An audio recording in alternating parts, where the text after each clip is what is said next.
Pemerintahan mengatakan pengusaha diminta pengorbanannya karena corona, maka dalam hati berkata, lo katanya pengusaha itu kambing kurban ya diminta pengorbanannya. Pejabat dong yang diminta pengorbanannya. Enak aja kita sudah cekak disuruh berkorban. Bos, bagaimanapun gua nggak akan mengorbankan pegawai dan pekerja gua. Kapan lo yang berkorban, bos? Sungguh, membaca berita tersebut ada sisi lain tergelitik, yaitu masalah nasionalisme. Disinilah kenegarawanan pejabat dan setiap putra bangsa sesungguhnya dipanggil untuk menyatukan kekuatan, bukan minta berkorban pengusahanya. Harusnya semua elemen masyarakat ditarik bergabung untuk menjadi satu kekuatan bersama dan semuanya siap berkorban. Itu baru namanya patriotis nasionalis sejati. Disinilah masa goro-goro yang seharusnya memunculkan seorang directed leader yang terus memberikan instruksi, memberikan arahan, memberikan contoh, solusi-solusi di tengah goro-goro terjadi. COVID mengganas, COVID adalah goro-goro. Sehubungan dengan itu,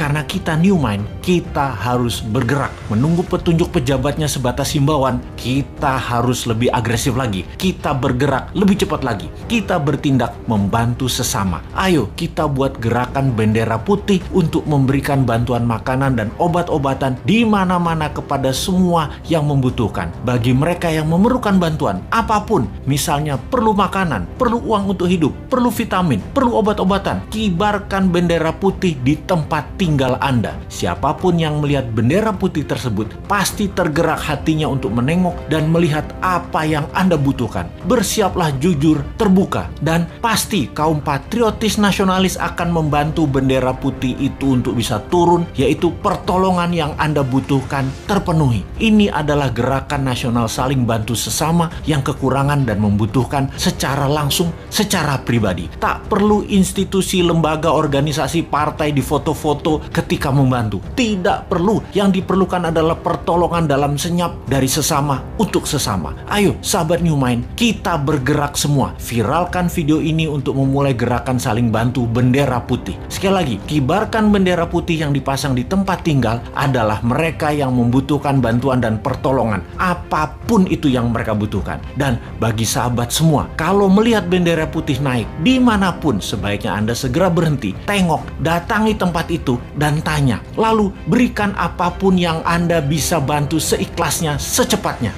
Kalau Bosman Mardigu jadi presiden, maka dalam 100 hari kerja pertamanya apa yang akan dilakukan? Dalam ilmu MMT, Modern Monetary Theory, maka ada yang namanya TINA, There is no alternative. Apa arti TINA sederhananya? Pemerintah akan membuat peraturan sehingga orang tidak punya pilihan kecuali mengikuti apa yang pemerintah arahkan. Misalnya, ada 5.500 triliun uang nasabah di bank di Indonesia. Katakan 50%-nya adalah uang yang didepositokan oleh nasabahnya. Uang itu memperoleh bunga deposito sekitar 5% setahun. Jadi, kalau ada seseorang punya uang 100 miliar rupiah pada depositonya, maka dia akan memperoleh bunga sekitar 5 miliar setahun. Lumayan, duduk-duduk nggak ngapa-ngapain menikmati hidup. Kalau punya 1 triliun bahkan, dapat 50 miliar per tahunnya, bunganya didapat olehnya. Maka dalam MMT, buat peraturan yang namanya TINA, yaitu tidak ada pilihan lain seperti bunga deposito sekarang 0%. Kalau bunga deposito 0%, maka deposan kepalanya pecah semuanya. Yang tadinya duduk-duduk enak dapat 5 miliar setahun,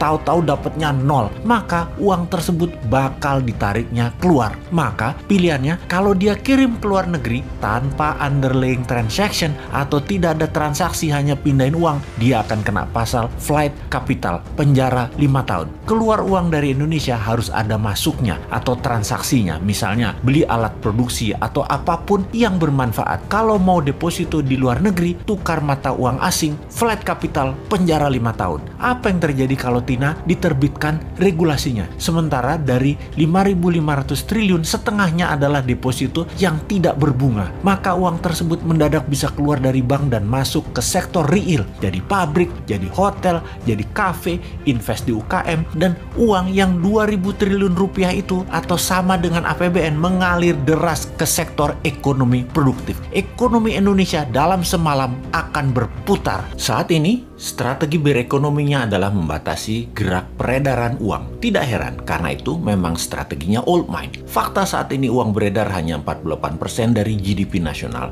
Kemudian pertumbuhan pinjaman perbankan hampir tidak tumbuh. Padahal salah satu indikasi untuk tumbuh ekonomi sebuah negara adalah pertumbuhan pinjaman perbankan di sektor industri di atas 10% per tahunnya dibanding tahun yang lalu. Strategi Tina adalah membanjiri pasar dengan uang segar baru, yaitu uang di bank deposito nasabah digelontorkan keluar ke sektor real. Itu strategi pertama yang sudah kita jelaskan. Ada strategi berikutnya untuk membanjiri uang ke Indonesia, yaitu dalam 100 hari pertama Newmind menjabat presiden adalah memanggil para naga-naga yang telah lama berbisnis di Indonesia. Minimum 9 naga hadir di istana. Di istana dipasang kamera dari seluruh media elektronik termasuk live YouTube dan media sosial lainnya. Ketika mereka hadir dalam meja pertemuan, maka siaran langsung dimulai. Presiden akan mengatakan, "Pak A, menurut data di kantong saya, Anda dan keluarga yang telah 50 tahun membangun bisnis di Indonesia memiliki uang tunai di negara lain lebih dari 10 billion dolar atau 150 triliun rupiah. Kapan uang itu balik ke Indonesia?" Maka si A mengatakan,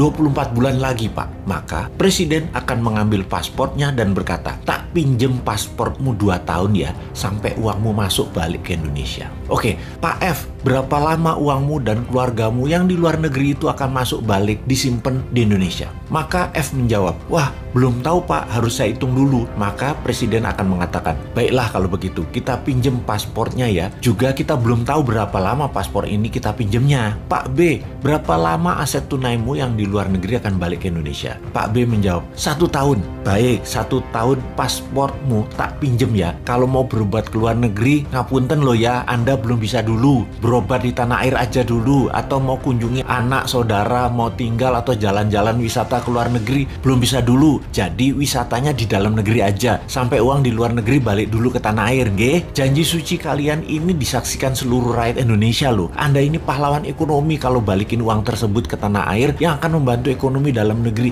Kita putar cepat bersama. Mau kan jadi pahlawan bangsa? Ini masa kalian berkontribusi ke negara tercinta loh." Sahabat, dari 11.000 triliun yang ada di kantong, pasti dengan strategi ini minimum separuhnya balik masuk ke Indonesia dalam setahun ke depan. Sulit mereka para naga nggak keluar negeri karena berobat itu di masa tuanya. Mereka juga berpenyakit kok, nyaman dengan dokter luar negeri. Juga sulit mereka tidak mengunjungi dan melihat simpenan-simpenan tanda petik ya, simpenan mereka yang banyak itu. Makanya, jangan pilih Mardiko jadi presiden.